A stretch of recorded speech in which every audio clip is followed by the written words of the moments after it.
لبيك اللهم لبيك لبيك لا شريك لك لبيك إن الحمد والنعمة لك والملك لا شريك لك. احکام حج. بس کو روک کر پاسپورٹ مانگا گیا تو گھبرانا نہیں چاہیے کہ میں اپنا پاسپورٹ نہیں دوں گا. آپ کا پاسپورٹ وہ لے رہے ہیں تو وہ سیف رکھنے کے لیے لے رہے ہیں. کہیں پر بٹھا دیا جائے، کہیں پر انتظار کرنے کہا جائے تو اس میں حجاج اکرام غصہ ہو جاتے ہیں. یہ معلم کون ہوتا ہے؟ یہ پاسپورٹ معلم کے پاس دوران سفر رہیں گے. جب آپ انڈیا کے لیے روانہ ہوگے تب یہ پاسپورٹ آپ کو آپ کے ہینڈ اوور کیا جاتا ہے. جب تک گھومے ہوتے ہیں تب تک فکر مند ہوتے ہیں اور جب مل جاتے ہیں تو غصہ ہوتے ہیں. اس میں جو وقت ضائع ہوتا ہے وہ وقت نہ عبادت میں لگتا ہے نہ پھر ہمارے کام میں آتا ہے. پہلے ہی آپ کو اتنا نہ جھونک دیں، اتنا نہ تھکا دیں کہ بعد میں حج کے موقع پر آپ جو ہے پھر تھکن محسوس کریں، ٹھیک سے چل بھی نہ سکیں، جاگ نہ سکیں، یعنی کوئی پریشانی نہ ہو. آپ تو آپ جائیے وہاں پر جانور دیکھیے، آپ بھاؤ تاؤ کر لیجئے، اپنا جانور خرید لیجئے. میری بھاگتے دوڑتے ہانپتے کانپتے مت آئیے. میری کار ہمیشہ آپ کے ساتھ ہو، یہ بہت ضروری ہے، بہت ضروری ہے. اور بہت ساری چیزوں میں کار کام آئے گا. پہلے مینا میں آپ کو پرماننٹ ٹینٹ ملا، پھر عرفات میں ٹیمپرری ملا، جی. پھر جب آپ مزدلفہ پہنچے تو وہاں کچھ نہیں ملا. کچھ نہیں ملا. کھلے آسمان کے نیچے کھلے آسمان کے نیچے رات گزارنی ہے. بچھانے کا انتظام بھی خود ہی.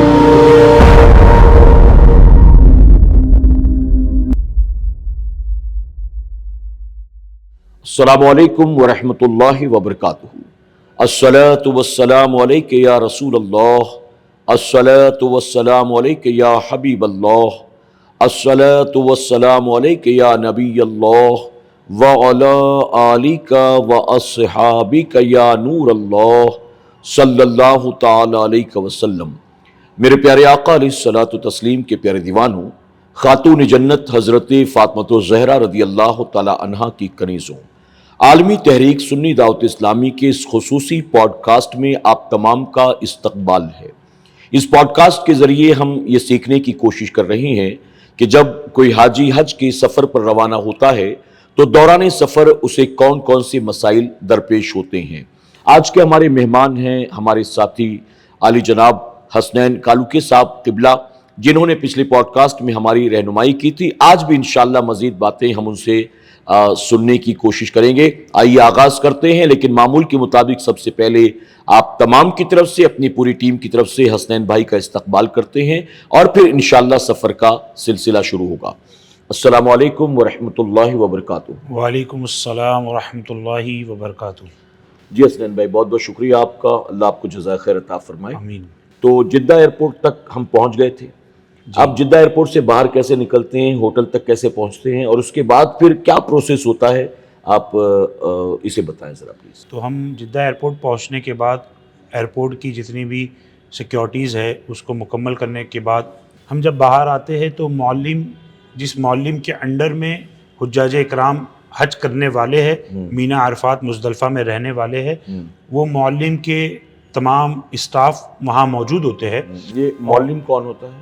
معلم اسے کہتے ہیں جو مینا کے اندر، عرفات کے اندر، مزدلفہ اور یہ تمام جگہ پہ جو سہولتیں آپ کو جس کے انڈر میں پرووائڈ گورنمنٹ کی جانب سے کرائی جاتی ہے، اچھا، یہ گورنمنٹ کے انڈر میں ہوتے ہیں. یہ حجاج اکرام کی خدمت کے لیے ہوتے ہیں. اچھا. وہ ایک طریقے سے آپ یہ سمجھیے کہ مینا میں بہت سارے ٹینٹ ہوتے ہیں، تو کچھ حصہ ٹینٹ کا 1000 لوگوں کے اوپر مشتمل، 2000 لوگوں پر مشتمل، یہ ایک معلم کے انڈر دیا جاتا ہے، یعنی ایک شخص کے انڈر دیا جاتا ہے. اچھا. اور ان کی ٹیم کے انڈر دیا جاتا ہے. اچھا. وہ حجاج اکرام کے آنے سے لے کر جانے تک کا وہ پورا انتظامات کرتے ہیں. اچھا، یعنی آپ اپنے ملک سے نکلے اور وہاں پہنچے. جی. تو جب آپ سعودی عرب پہنچ جاتے ہیں تو وہاں کی گورنمنٹ کی طرف سے آپ کو ایک شخص ملتا ہے جس کو ہم معلم کہتے ہیں. معلم جو کام انجام دیتے ہیں، خاص کر کے ان کا کام یہ ہوتا ہے کہ حجاج اکرام کب آ رہے ہیں، کب جا رہے ہیں، کب مدینہ شریف جا رہے ہیں، کب اپنے ملک واپس جا رہے ہیں، ان کے پاس پورا ریکارڈ ان کے پاس ریکارڈ ہوتا ہے. اور اسی کے ساتھ ساتھ مینا کے اندر جو ٹینٹ ہوتے ہیں ان کے اندر جتنی بھی چیزیں ضرورت کی ہے اس کا انتظام کرنا معلم کے انڈر آتا ہے.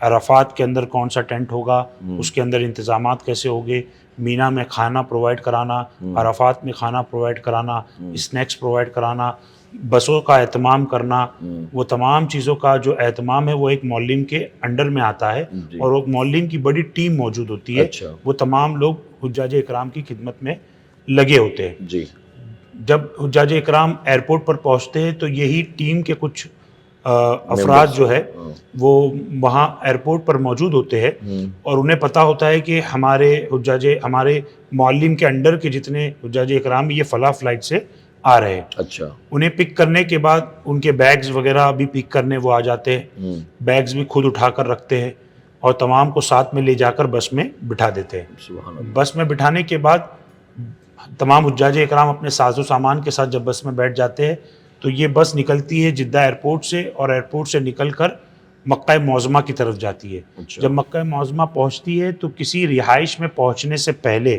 وہ معلم کی آفس کے پاس جا کر اس گاڑی کو کھڑا کر دیتے ہیں۔ اچھا، اور جب گاڑی کھڑی ہو جاتی ہے، بس کھڑی ہو جاتی ہے، تو تمام حجاج اکرام سے پاسپورٹ کو جمع کرا لیا جاتا ہے۔ اچھا، یعنی اب پاسپورٹ جیسی اہم ڈاکیومنٹ اب وہ حجاج اکرام کے پاس نہیں ہوگی، وہ معلم کی آفس میں اسے جمع کرا دیا جاتا ہے۔ یہ پاسپورٹ معلم کے پاس دوران سفر رہیں گے، جب آپ انڈیا کے لیے روانہ ہوگے تب یہ پاسپورٹ آپ کو آپ کے ہینڈ اوور کیا جاتا ہے۔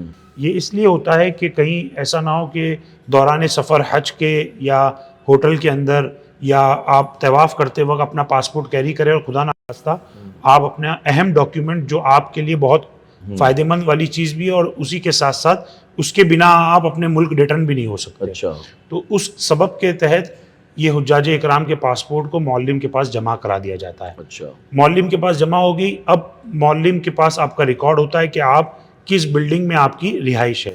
جیسے حجاج اکرام جو حج کمیٹی سے جاتے ہیں وہ عزیزیہ جاتے ہیں، تو عزیزیہ جانا ہے تو کس بلڈنگ نمبر میں ان تمام حجاج اکرام کو لے جانا ہے تو وہ اس بلڈنگ کی طرف لے جاتے ہیں۔ یا پھر پرائیویٹ ٹور آپریٹرز ہے تو بہت سے پرائیویٹ ٹور آپریٹرز بھی عزیزیہ جاتے ہیں، اچھا، اور کچھ پرائیویٹ ٹور آپریٹرز ڈائریکٹ انہوں نے ہوٹل کی بکنگ کی ہوتی ہے۔ جیسے شفٹنگ اور نان شفٹنگ آپ نے سنا ہوگا کہ شفٹنگ کہتے ہیں کہ عزیزیہ کے ساتھ ہوٹل بکنگ، اور نان شفٹنگ کہتے ہیں کہ آپ کو عزیزیہ جانے کی ضرورت نہیں ہے، قریب کی ہوٹل میں ہی آپ دوران حج کے جتنے بھی ایام ہیں آپ وہیں پر رکیں گے۔ اچھا، اب وہ عزیزیہ ہو یا ہوٹل ہو، وہاں پہنچنے کے بعد معلم کے ہی اسٹاف وہاں پر پہلے سے موجود ہوتے ہیں جو حجاج اکرام کے سامان کو اٹھا کر ان کے لابی تک رکھ دیتے ہیں۔ اچھا، یہاں تک کی بھی سہولت ماشاءاللہ وہ دیا کرتے ہیں۔ تو ہمیں جو ہے جیسے مثال کے طور پر بس کو روک کر پاسپورٹ مانگا گیا تو گھبرانا نہیں چاہیے کہ میں اپنا پاسپورٹ نہیں دوں گا۔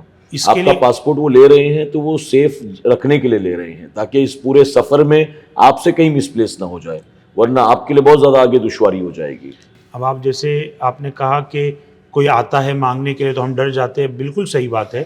اس کے لیے سب سے پہلے ہمیں یہ سمجھنا ہوگا کہ کون سے معلم کے ممبرز ہیں یا جو ٹیم ممبرز ہیں وہ ہمارے کو سنبھالنے کے لیے آئے، تو وہ ایک جیکٹ پہنتے ہیں۔ اس جیکٹ میں باقاعدہ کبھی کبھی معلم کا نمبر لکھا ہوتا ہے، جیسے 50 نمبر ہو، 20 نمبر ہو، 60 نمبر ہو، ایسا نمبر لکھا ہوگا، یا اس کے علاوہ اس معلم کا نام لکھا ہوگا اس کی جیکٹ پر، تب اس سے سمجھ آتا ہے کہ یہ معلم کا آدمی ہے۔ اچھا، اس سے پہلے بھی حجاج اکرام کو جو حج کمیٹی کی جانب سے ڈاکیومنٹس ملتے ہیں اس میں بتا دیا جاتا ہے کہ آپ کا معلم نمبر کتنا ہے، جیسے آئی ڈی کارڈ ہو، یا ہاتھ میں جو بینڈ پہنا جاتا ہے وہ ہو، یا پھر مینا کا ایک اسٹیکر ہوتا ہے وہ ہو، یہ تمام چیزوں میں لکھا ہوا ہوتا ہے۔ ویسے ہی پرائیویٹ ٹور آپریٹر کے لیے بھی آئی ڈی کارڈ جو ان کی ایجنٹ پرووائڈ کرتے ہیں اس پہ باقاعدہ بڑے نمبر پہ مکتب نمبر لکھتے ہیں۔ اچھا، یہ مکتب کو ہی معلم کہا جاتا ہے۔ اچھا، مکتب ایک آفس ہوئی، تو وہ اسی جگہ پر اس سے بآسانی سمجھ آنا چاہیے کہ ہمارا معلم ہے اور یہ ان کے ہی اسٹاف ہے تو ہمیں ان کو دینے میں کوئی حرج نہیں۔ اچھا، ایسا نہیں ہے کہ وہ آپ کا اکیلے کا لے گا باقی کا چھوڑ دے گا، لے گا تو پوری بس والوں کا ساتھ میں جمع کرے گا۔ تو اس سے تو پھر ڈرنے کی بالکل ضرورت نہیں ہے۔ حج کے دوران آپ پرائیویٹ گاڑی میں بیٹھ کر نہیں جا سکتے، اچھا، کیونکہ آپ کسی کے انڈر میں آئے ہو تو اس کے لیے باقاعدہ آپ کے آنے سے پہلے اس کی انفارمیشن پہنچ چکی ہوتی ہے، تو آپ کو ریسیو کرنے کے لیے بھی یا وہاں پر پہلے سے معلم مکتب نمبر کی بسز موجود ہوتی ہے۔ اچھا، آپ اکیلے بھی ٹریول کر رہے ہیں تو اس میں بھی ڈرنے کی کوئی بات نہیں کہ آپ گروپ کے ساتھ نہیں ہے، آپ اپنے معلم کے اکیلے ٹریولر ہو تو بھی آپ کو ڈرنے کی ضرورت نہیں ہے۔ وہاں پر جو ایئرپورٹ پر یہ تمام انتظامات کو دیکھنے والے لوگ ہوتے ہیں، آپ اگر اپنا پاسپورٹ جا کر ان کو دکھائیں گے تو بآسانی آپ کے معلم نمبر کو معلومات کرنے کے بعد بھی وہ معلم پاس جو بس جانے والی ہے اس پر بٹھا کر آپ کو باقاعدہ اس کو انفارم کر کر چھوڑا جاتا ہے. یعنی اتنا پراپر ٹریکنگ ہوتی ہے کہ حاجی کے گھومنے پھرنے یہ تمام طریقے سے جو معاملات ہم یہاں سے سن کر جاتے ہیں کہ ایسا ہو جائے گا ویسا ہو جائے گا, جس کو لے کر حاجی بڑے فکر مند بھی رہتے ہیں اور اس سے ٹینشن لے لیتے ہیں کہ اتنے بڑے سفر پہ جا رہے. بے شک بہت بڑا سفر ہے الحمدللہ, اور سب کچھ نیا بھی ہے, سب کچھ نیا بھی ہے, مگر اللہ نے ہمارے لیے اس سفر کو بڑا آسان کیا ہے. سبحان اللہ. اور ابھی تو الحمدللہ رب العالمین اس وقت جیسے معاملات نہیں ہے, دن بدن جیسے جیسے سال گزر رہے ہیں سہولتوں میں اضافہ ہی ہو رہا ہے, کوئی کمی تو ہو رہی نہیں. تو الحمدللہ یہ تمام انتظامات ہمارے لیے ہوتے ہیں, اس میں ڈرنے کی کوئی بات نہیں. اچھا کوئی دیری ہو, کہیں پر بٹھا دیا جائے, کہیں پر انتظار کرنے کہا جائے تو اس میں حجاج اکرام غصہ ہو جاتے ہیں. ہمیں یہ اس بات کا خیال رکھنا چاہیے کہ ہم ایک بہت اہم سفر کے لیے روانہ ہے اور یہاں پر ہمارا صبر کرنا بھی عبادت میں شمار ہوگا. سبحان اللہ. تو ہمیں اس بات کو سوچتے ہوئے, چاہے وہ سفر کے دوران کتنی بھی تکلیف آئے, سفر کے دوران آنے والی تکلیفوں پہ صبر کرنا بھی, اس پر بھی ہمیں ثواب ہے. تو ہمیں چاہیے کہ اس پر ہم تھوڑا صبر کر لیں اور اللہ کی بارگاہ سے اس کے اجر کے امید رکھے. سبحان اللہ. تو معلم کے وہاں پر ہم کو روکا گیا اور اس کے بعد میں پھر ہم آگے بڑھے. آپ اگر صبح صبح پہنچتے ہیں تو اچھی بات ہے کہ آپ صبح چلے جائیں, وقت اچھا ملتا ہے اور آپ ظہر کی نماز سے پہلے اپنا عمرہ ختم کر سکتے ہیں. مگر آپ دوران نمازوں کے دوران میں اگر آپ پہنچتے ہیں تو ہمارا مشورہ یہ ہوتا ہے کہ عشاء کی نماز کے بعد آپ عمرہ کے لیے نکلنے کی تیاری کریں. اچھا. وہ اس لیے کہ بہت سے ایسے حجاج اکرام ہوتے جو پہلی مرتبہ عمرہ کرنے والے ہو گئے جی, اور بہت سے ایسے ہیں جو پہلی مرتبہ حج کرنے آئے ہیں جی. تو ان کے لیے آسانی کے لیے یہ ہے کہ جب نماز کا وقت ختم ہو جائے تو آپ کے پاس ایک گیپ بہت بڑا ملتا ہے جس میں عمرہ آپ کا بآسانی ہو جائے, کسی کے گھومنے کا اندیشہ نہیں ہوتا اور آپ کی رہائش سے جا کر واپس آنے تک آپ کو بڑی آسانی ہوتی ہے. اچھا. وہ اس لیے کہ دوران حج آپ جانتے ہیں کہ رستے بھر گاڑیوں کا ایک ہجوم ہوتا ہے. چاہے عزیزیہ سے آپ نکلے حرم تک پہنچے تو حرم کے پاس ٹرافک اتنی لگی ہوتی ہے کہ کیونکہ ہر کوئی حرم آنا چاہ رہا ہے, ہر کوئی حرم سے جانا چاہ رہا ہے اپنی رہائش پر. تو اسی لیے ایسے وقتوں کو دیکھ کر انتخاب کرنا بہت ضروری ہے کہ جس میں ہمیں یہ تمام چیزیں سے ہم بچ سکیں. اور اس میں بچ سکنے کا مراد یہ نہیں ہے کہ ہم ٹرافک سے بچنا چاہتے, بچنے سے مراد یہ ہے کہ ہم کسی اور پریشانی سے بچنا چاہتے. جیسے ہمارے ساتھیوں کا آپس میں گھوم جانا, ملنا نہیں, پھر اس میں جو وقت ضائع ہوتا ہے وہ وقت نہ عبادت میں لگتا ہے نہ پھر ہمارے کام میں آتا ہے, بلکہ ہم انہی کو تلاش کرنے میں اپنا وقت گزار دیتے. اوپر سے یہ فکر مند, اوپر سے وہ فکر مند گھومنے والا, اور کوئی بھی ہوٹل پہ مل نہیں پاتا. جب تک گھومے ہوتے ہیں تب تک فکر مند ہوتے ہیں, اور جب مل جاتے ہیں تو غصہ ہوتے ہیں پھر غصہ ہوتے ہیں کہ کیوں چلا گیا تھا, نہیں جانا چاہیے تھا. اس کی پلاننگ اگر ہونا تو انشاءاللہ یہ معاملات نہ ہو. پہلی چیز تو حج کے اندر اتنی آسانیاں ہیں کہ آپ کا جو آئی ڈی کارڈ ہوتا ہے, آپ کے آئی ڈی کارڈ پہ آپ کی رہائش کا ایڈریس ہوتا ہے. اچھا. عزیزیہ کے لیے آپ کہے یا آپ مکہ کی کوئی ہوٹل میں رہتے یہ عزیزیہ جو ہے یہ کعبہ شریف سے کتنا دور ہے؟ یہ کم و بیش 6 سے 7 کلومیٹر کی دوری پر ہے. اچھا. مکہ حرم سے ہم اگر اس کی فاصلہ طے کریں تو 6 سے 7 منٹ, اور اس سے بھی ڈپینڈ کرتا ہے کہ عزیزیہ ایک علاقے کا نام ہے.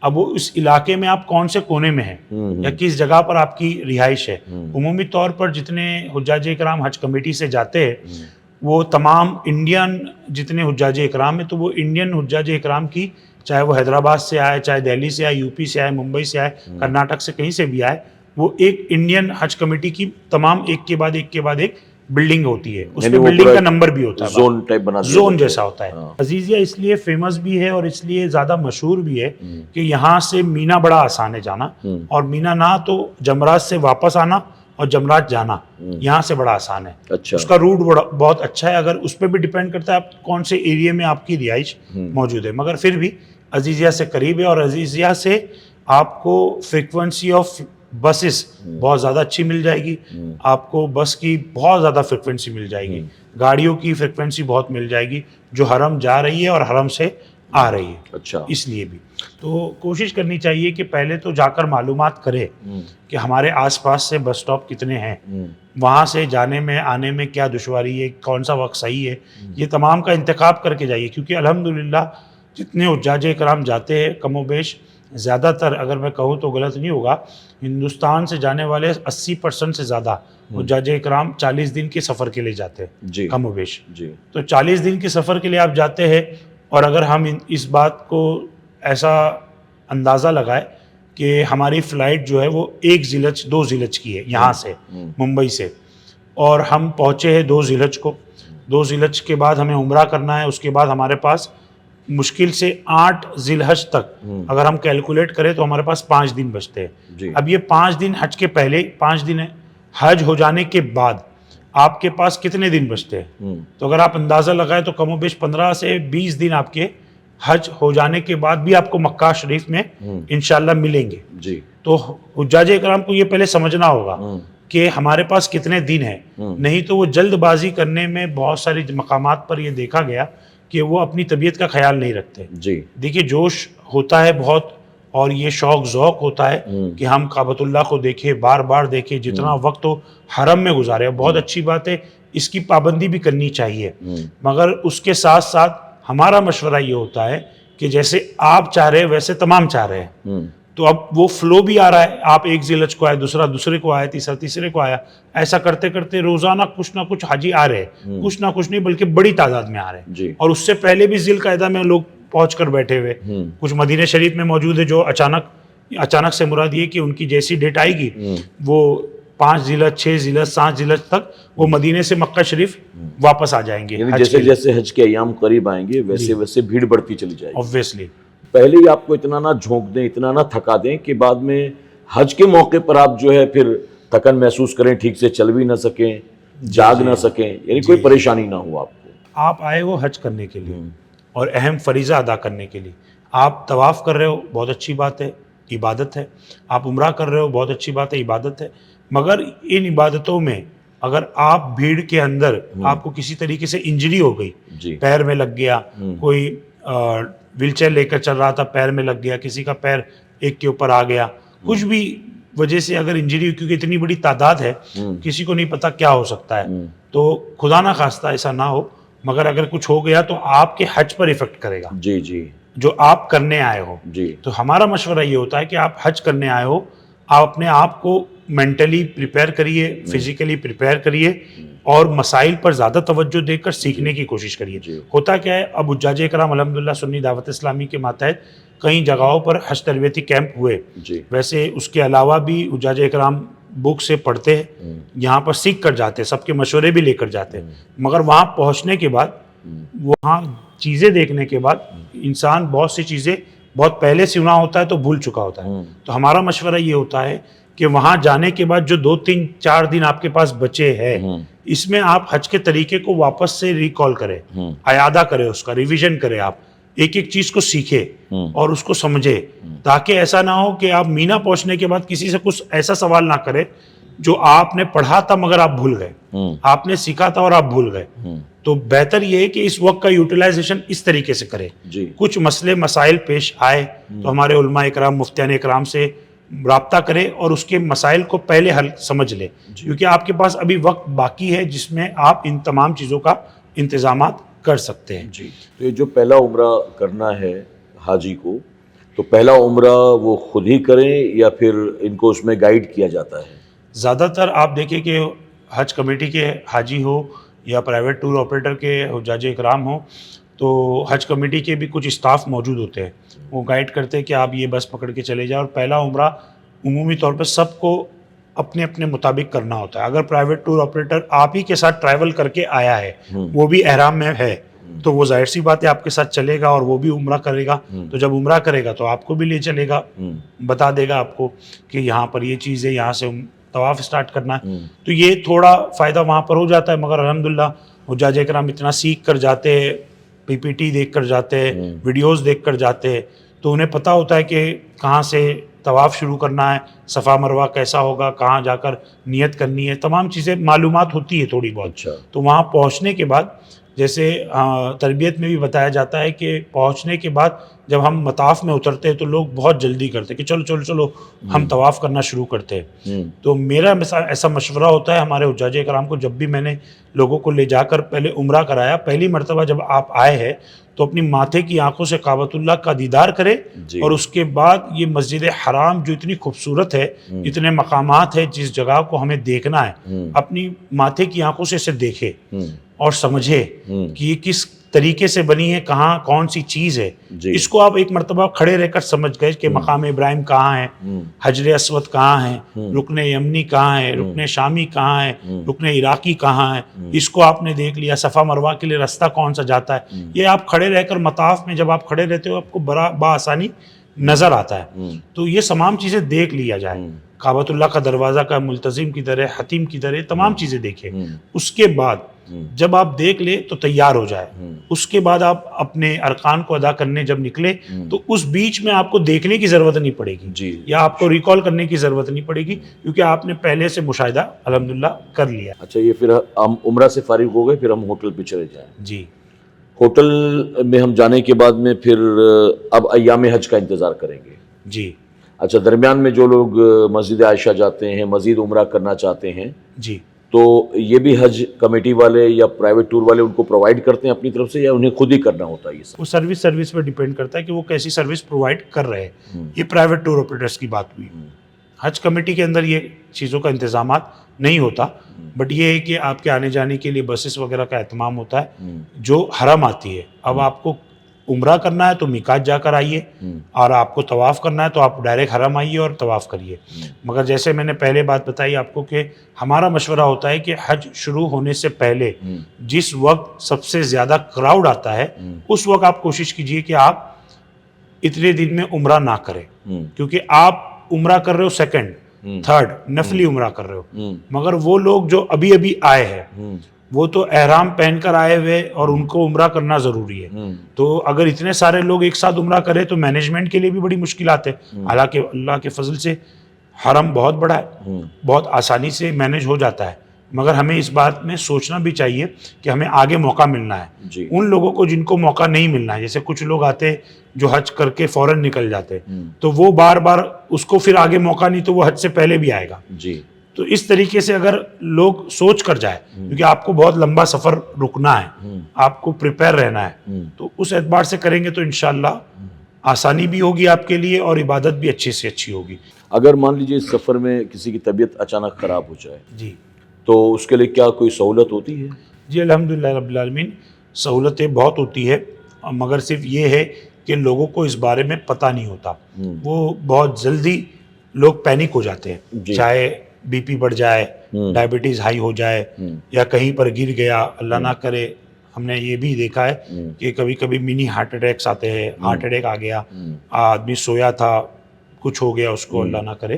تو ایسی سب چیزیں آتی، اس کے لیے ڈرنا نہیں ہے. جیسے حج کمیٹی کے لیے اگر میں مشورہ دوں تو جس بلڈنگ میں وہ رہتے ہیں، وہ 2-3 بلڈنگ ملا کر ایک ریپریزنٹیٹیو حج کمیٹی کا ہوتا ہے. اچھا. اور آپ کاؤنٹر پہ جائیں گے نا تو وہاں پر نمبرز بھی لکھے ہوتے ہیں، ایمبولینس کا نمبر، ہاسپٹلس کے نمبر، پولیس کے نمبر، یہ بآسانی لکھے ہوتے ہیں. یہ ہر ہوٹل میں ہوتا ہے؟ ہر ہوٹل میں ہوتا ہے. اور وہاں پر جو ریسیپشن پہ بیٹھنے والے بھی ہوتے ہیں، اگر وہ ہندی جانتے تو ٹھیک ہے، نہیں ہندی جانتے تو بھی آپ انگلش میں تھوڑا بہت تو ان کو سمجھا سکتے ہیں. آپ عربک نہیں جانتے مگر انگلش میں آپ بولیں گے ہاسپٹل، ڈاکٹر، کوئی پیشنٹ، کچھ بھی بولو گے تو اتنا تو آدمی جانتا ہے، تو وہ فوری طور پر اس پر عمل ہو جاتا ہے. اتنی کوئی دشواری ہوتی نہیں ہے. رہی بات یہ کہ پرائیویٹ ٹور آپریٹرس تو الحمدللہ ان کے یہاں پر بھی انتظام ہوتے ہیں. کچھ ایسی دشواری پیش آ جائے تو پرائیویٹ ٹور کے جتنے بھی گائیڈز ہوتے ہیں یا جتنے ٹور لیڈرز ہوتے ہیں ان کو پتہ ہوتا ہے کہ ہاسپٹلس کدھر ہے حجاج کرام کے لیے، تمام چیز وہ گائیڈ بآسانی کرتے ہیں. اس میں الحمدللہ میں نے اب تک نہیں دیکھا کہ ایسی کوئی دشواری کہ انسان بیماری کے اندر یا کسی ایسی حادثے میں پڑا ہو اور اس کے لیے کوئی انتظام نہیں ہو رہا. فوری طور پر ہوتا ہے، تو اس کے لیے فکر کرنے کی انشاءاللہ ضرورت نہیں ہے. چاہے وہ راستے میں ہو، چاہے وہ بلڈنگ میں ہو، چاہے وہ حرم میں ہو، مینا میں ہو، عرفات میں ہو، مزدلفہ میں، کہیں پر بھی ایسا کچھ حادثہ ہوتا ہے یا کچھ ایسی پریشانی ہوتی تو اس کے لیے جگہ جگہ پر آپ کو یہ تمام انتظامات مل جائیں گے. اب اگر مان لیجئے سفر حج میں کسی کا انتقال ہو گیا، جی، اب وہ انڈین تھا، تو اب اس کے لیے کیا پروسیس ہے وہاں پر؟ حج کمیٹی میں اگر ایسا کسی کا ہوتا ہے تو حج کمیٹی کے جو اسٹافس ہوتے ہیں وہ آتے ہیں اور وہ شروع سے لے کر اینڈ تک پھر وہ پورا پروسیجر کرتے ہیں. اچھا. جیسے میں نے آپ کو بتایا کہ معلم کے انڈر ہوتے ہیں، تو یہ معلم کا بندہ باقاعدہ ایک پرٹیکولرلی اسی کام کے لیے رکھا جاتا ہے. جو ایسے کوئی حادثات ہو گئے تو اس کی طرف وہ توجہ دے گا اور پورا اینڈ ٹو اینڈ کام کرے گا. جیسے اینڈ ٹو اینڈ سے مراد یہ کہ اس وہ سب کچھ چھوڑ چھاڑ کے اس کام اسی کو کام میں مکمل لگ جائے گا. ہوٹل میں آئے گا، یعنی انتقال ہو گیا اگر، وہ ایمبولینس بلائے گا، ڈاکٹرز بلائے گا، ایکس وائی زیڈ، پوری طریقے سے تحقیقات ہو گئی کہ اب یہ انسان انتقال کر چکا ہے. اس کے بعد اس کا پیپر ورک کرے گا، پاسپورٹ نکالے گا، پھر وہ ایمبیسی جائے گا، پورا پیپر ورک کر کے کمپلیٹ کرے گا. پھر غسل کرانے سے لے کر نماز پڑھانے سے لے کر دفنانے تک، وہ جب تک دفن نہیں ہو جائے اس کے بعد وہ ہینڈ اوور پیپر ان کے متعلقین تو جو ساتھ میں آئے ہوئے ان تک پہنچا نہ دے تب تک وہ ساتھ میں رہے گا. اچھا. یہ انتظامات ہوتے ہیں الحمدللہ. یعنی آپ کو اس کے لیے پریشان ہونے کی ضرورت نہیں ہے، جو آپ کا معلم ہے وہ معلم ہی سارے چیز کو دیکھ ریکھ کرے گا. جی جی. اور بآسانی ساری چیزیں ہو جائیں گی. جی. آپ کو کوئی گھبرانے کی ضرورت نہیں. اچھا، کسی کا انتقال ہو جائے اور جو اس کے ساتھ لوگ ہوں، جی، یا جو اس کے گھر والے یہاں ہوں، جی، وہ یہ کہیں کہ نہیں میت کو ہمیں کنٹری میں اپنے منگانا ہے، جی، ہم نہیں چاہتے کہ وہاں تدفین ہو، آپ ان کو یہاں بھیج دیجئے، تو اس کا بھی انتظام ہوتا ہے؟ ایسے حج کے اندر تو میں نے نہیں سنا یا میرا ایسا کوئی تجربہ نہیں ہوا کہ لوگوں نے انڈیا میں بلایا ہے میت کو، مگر کیونکہ زیادہ تر لوگ اس پر راضی ہوتے ہیں کہ الحمدللہ یہی انتقال ہوا تو یہی کی مٹی ان کو مل جائے. جی. تو اس پر اتفاق ہوتا ہے، تو کوئی اس پر زیادہ میں نے نہیں دیکھا. مگر ایک مرتبہ میرے ساتھ تجربہ ہوا تو عمرہ میں، وہ میں نے آپ کو بتایا، انہوں نے بہت اصرار کیا، پھر بعد میں لوگوں نے ان کو سمجھایا، انڈیا میں بھی سمجھایا ہوگا اور جو ہمارے ساتھ تھے انہوں نے بھی سمجھایا. تو وہ پروسیجر سمجھنے کے بعد، حالانکہ وہ پروسیجر بڑا لیندی تھا اور میت کا انتقال ہو کے اب کئی دن رکھنا یہ بھی مناسب نہیں ہے. جی. حکم تو یہ ہے کہ جلد از جلد اس کی تدفین کر دی جائے. تو وقت جا رہا تھا، 1 دن 2 دن گزر چکے تھے، مگر جب ان کو سمجھ آ گیا کہ یہ بالکل فیزیبل نظر نہیں آ رہا تو وہ مان گئے اور اس کے بعد ان کی تدفین الحمدللہ مکہ معظمہ میں ہوئی تھی. اب ایام حج کا آغاز ہو گیا، اب ہمیں ہوٹل سے مینا جانا ہے. جی. پھر مینا سے ہمیں عرفات جانا ہے، پھر وہاں سے مزدلفہ جانا ہے. جی. تو یہ سارا انتظام جو ہے یہ بھی ٹور والوں کی طرف سے ہوتا ہے؟ جی، یہ بھی ٹور والوں کی جانب سے بھی ہوتا ہے اور حج کمیٹی کی جانب سے بھی ہوتا ہے. سب سے پہلے جب اگر ہم حج پر جانے کا ارادہ جیسا ہمارا بن رہا ہے، ہم ادھر آئے ہیں، ابھی ہمارے تاریخ قریب آ گئی. اب تاریخ قریب آئے تو حجاج اکرام کو اس بات کا خیال رکھنا ہے کہ ہمیں حج کرتے وقت کیا کیا چیزیں لے جانی ہیں. جی. یہ نہیں کہ ہم نے جیسے پہلے ہمارا جو پارٹ ہوا تھا ہم نے اس میں بھی بات کی تھی کہ کون کون سے بیگز لے جائے، تو اس میں یہ بات کا ذکر آیا تھا کہ ایسے بیگز جو مینا میں کام آتے ہیں. تو یہاں پر یہ سمجھنا ضروری ہے کہ وہ بیگ جو میں نے انڈیا سے لایا تھا، کیا وہ بیگ ڈال کر میں 5 دن جو حج کے ارکان ادا کرنے میں جا رہا ہوں تو وہ سامان لے کر پورا چلے جاؤں. اس میں سب سے پہلے اس بات کا خیال رکھنا ہے کہ ہمیں کیا کیا چیزیں لے جانی ہے. پہلی چیز تو آپ احرام پہن کر جاؤ گے، ظاہر سی بات ہے آپ احرام کی نیت کرو گے، یعنی آپ حج کی نیت کر کے احرام پہنو گے. اگر آپ حج تمتع کر رہے ہو تو آپ نے حج کا ایک احرام پہن لیا. ہمارا مشورہ ہوتا ہے اس کے علاوہ ایک جوڑی اور رکھیے، ٹھیک ہے. اس کے علاوہ آپ ایک جوڑی کپڑا رکھیے. اس کے علاوہ یعنی آپ نے احرام کی ایک جوڑی رکھ لی، آپ نے نارمل کپڑے کی 1 سے 2 جوڑی رکھ لی. یہ نارمل کپڑا ظاہر سی بات ہے جب 10 تاریخ کو آپ کنکری مار کر فارغ ہو جاؤ گے حلق کر کے تو آپ کا احرام اتر جائے گا، تو اب آپ کو کیا پہننا ہے؟ نارمل کپڑے پہننا ہے. تو اس وقت وہ کام آئے گا آپ کو. تو اس کے ساتھ ساتھ جو بھی ضرورت کے سامان ہیں آپ لے لیجئے. اسنیکس لے لیجئے تھوڑا، آپ اگر شوگر کے پیشنٹ وغیرہ ہے تو آپ جو لائے ہو وہ اسنیکس تھوڑا تھوڑا لے لیجئے جو آپ کو وہاں پر کام آئے. ڈرائی فروٹس ہو گئے یا ایسی چیزیں جو طاقت دلاتی ہو، بسکٹ ہو گیا، بسکٹ سوڈا ہو گیا. اسی کے ساتھ ساتھ ہم کہتے ہیں ORS وغیرہ بھی اگر آپ لے جاتے ہیں وہ پانی میں ڈال کر پینے میں آسانی ہوتی ہے. تو یہ تمام چیزیں جو آپ کی باڈی کے اعتبار سے آپ کو لگتا ہے کہ فائدے مند ہو تو وہ آپ لے جا سکتے ہیں. مگر اتنا کیری کرے کہ جو آپ بآسانی لے جا سکے. اور لے جانے کے بعد آپ کو یہ سوچنا ہے کہ یہ سامان رکھنے کے لیے آپ کو مینا میں کوئی الگ سے جگہ نہیں ملے گی. مینا کے جس طریقے کے اگر ٹینٹ ہوتے ہیں، آپ جانتے ہیں کہ اگر